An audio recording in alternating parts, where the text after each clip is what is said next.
Sky Princess is one of the newer ships in the Princess fleet, but it already needs a major tune-up. I recently returned from a Caribbean cruise on Sky, and though it has lots of nice spaces to relax and great entertainment, service was very slow at bars and specialty restaurants. The food was inconsistent compared to other Princess ships, and there were signs on every deck that maintenance is long overdue. Is Sky Princess worth considering for your next cruise? Stay tuned for a full review.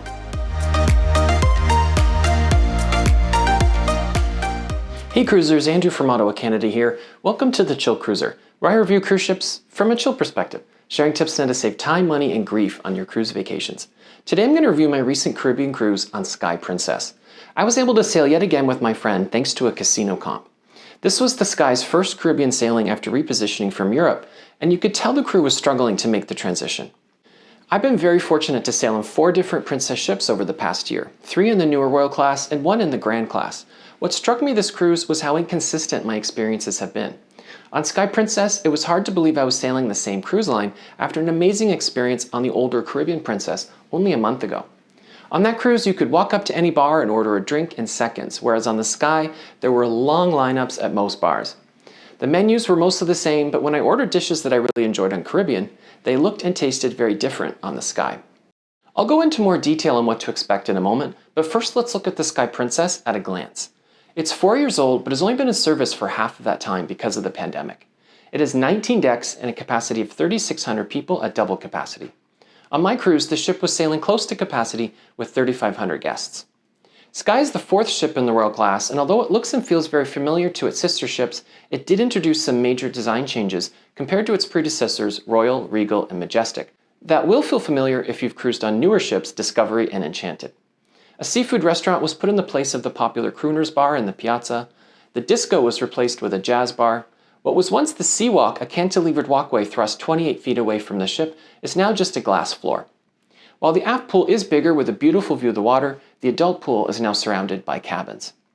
Sky splits its time between the Caribbean and European itineraries. There are 3 included dining rooms and 3 specialty restaurants, Italian, steak, and seafood. There's also a small sushi bar and a casual pizza restaurant available for a small upcharge that's comped if you have the Plus or Premier package. There are 10 bars, including a jazz bar and bars dedicated to wine and specialty cocktails. There are 4 pools, 1 for adults only, and a whopping 9 public hot tubs. There's also a thermal suite and a beautiful premium sun deck, both available for an extra fee. More on these areas in a minute. There's a large casino with 75% of the space dedicated to smokers, which is more than the usual 50-50 split on other Princess ships. Sky also features the usual shops and boutiques. As always, I'll start my review by looking at access. Embarkation in Fort Lauderdale was extremely fast. Our medallions were shipped in advance, so we just had to have our passport scanned, and we were on the ship in minutes. Getting around the ship was easy, and there were more than enough elevators even with the full ship. Getting on and off the ship at docked ports was very easy, but not so much at Princess Keys, their private island where the ship has to tender. It took several hours for them to call all the tender tickets, so if you want to maximize your time on the island, it's a good idea to go early for a ticket or book an excursion that gives you priority tender access. Overall, I would rate access 4 out of 5 stars. The vibe of the ship is definitely one of the elements that seems to be consistent across all of the Princess ships I've been on, with an elegant atmosphere on the interior decks and a relaxed resort vibe on the upper decks. The 3-deck Piazza is the hub with multiple bars, restaurants, and lounges, with musicians performing throughout the afternoon and evening. With the seafood restaurant replacing the lounge that's usually on the middle Piazza deck, the area does lose some of the energy that you get with live musicians performing during the breaks for the acts on the main floor. From a demographics perspective, there was definitely a mix of ages on board, but the majority of cruisers seemed to be couples who were 60 plus. Another feature that is definitely consistent across all Princess ships is the layout can be confusing, with multiple dead ends everywhere. One of the main dining rooms is accessible by only 1 staircase and elevator bay.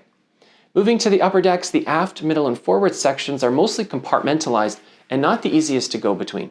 To get from the middle pool area to the aft of the ship on deck 16, you either need to walk through the gym on the port side, since the starboard side is a dead end, or go down a deck and then go back up. To get to the forward adult pool from the middle section, you need to go through a nondescript door and walk down a hallway full of cabins. Princess is going all in with its Love Boat-related branding with an updated hull design that has been a bit polarizing, with some loyal cruisers calling it graffiti. One element I love about Royal Class ships, though, is that the ship's horn is the Love Boat theme. You can hear it here as we sail out of beautiful Amber Cove, Dominican Republic at sunset.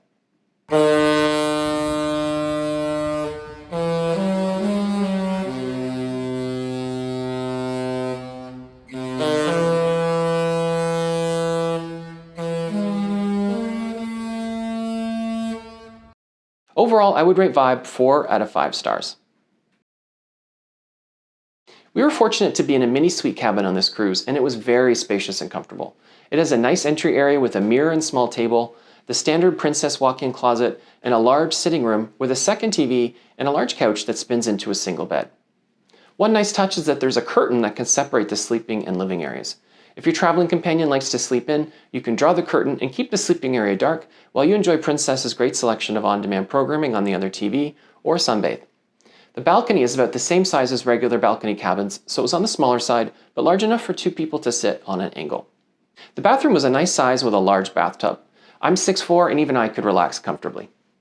Overall, I would definitely rate the mini suite cabin 5 out of 5 stars.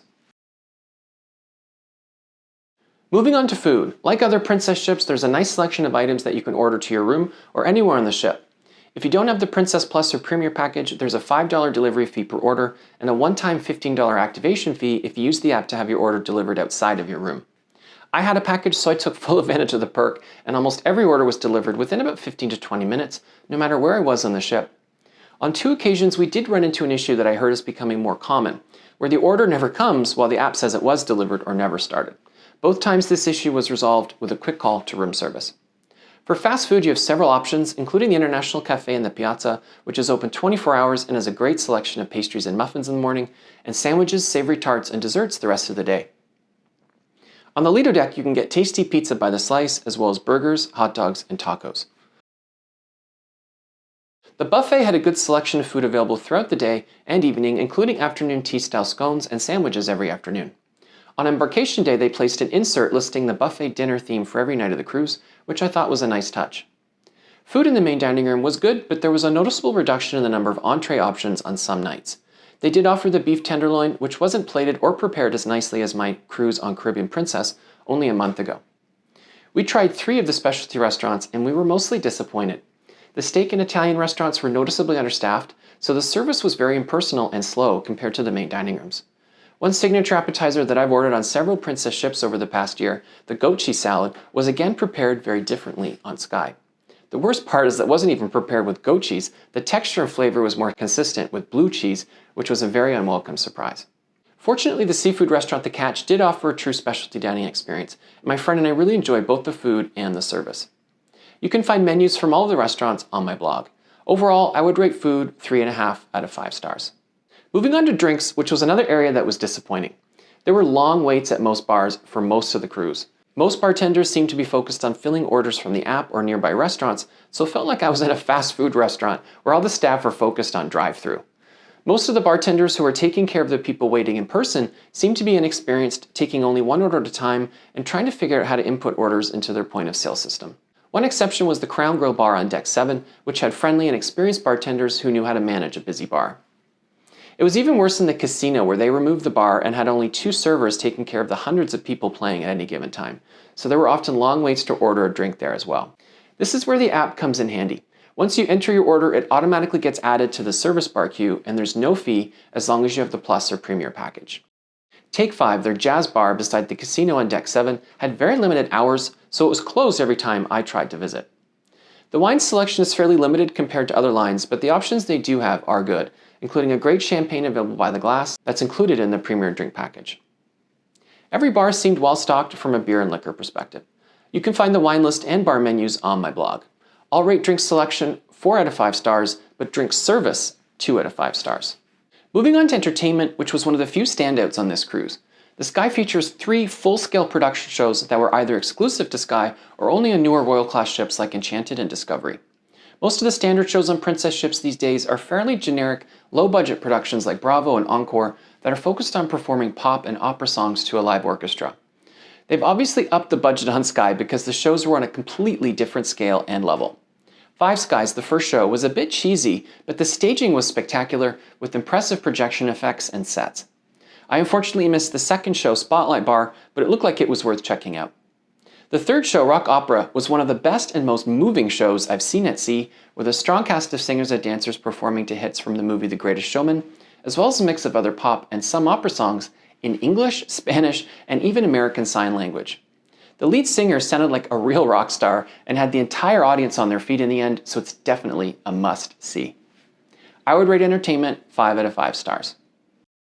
From an activities perspective, there was a good selection during the day with options like Deal or No Deal and an ongoing Voice of the Ocean competition, but the ship was a little quiet at night.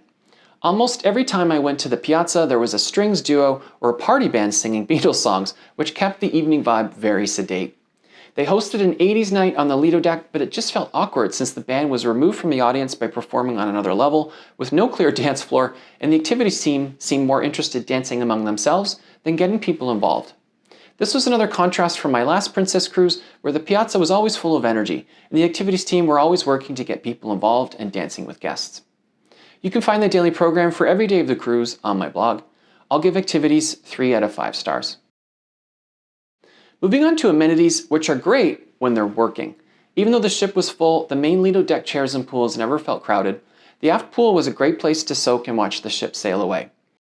The adult pool area was also a great area to relax with soothing spa music, but it unfortunately needs better maintenance. When we went for a late afternoon swim one day, we saw this electrical wire dangling perilously close to the water.